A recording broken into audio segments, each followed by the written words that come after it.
When people talk about the greatest American military leaders of World War II, names like Patton, Eisenhower, and MacArthur usually dominate the conversation. But what if the most important man wasn't commanding troops on the battlefield at all? What if it was George C. Marshall? Marshall never led a famous charge across Europe. He never stood in front of cheering soldiers after a great victory. Yet many historians argue that without him, the United States would never have been prepared to win World War II. As Army Chief of Staff, Marshall transformed a relatively small American military into the most powerful fighting force the world had ever seen. But here's the controversy. Does building an army make someone a great military leader, or must they prove themselves in combat?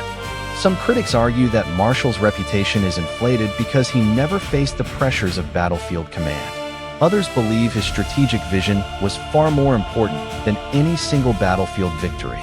Consider this. Marshall was reportedly offered command of the D-Day invasion before President Roosevelt chose Eisenhower. If Marshall had led the invasion, would history remember him as America's greatest general?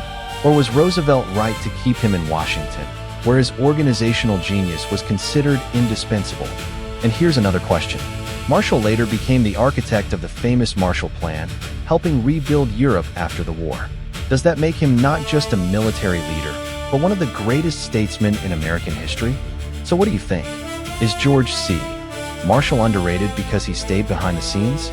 Or can a man truly be called one of the greatest generals of all time if he never commanded troops in battle? Let us know your opinion in the comments.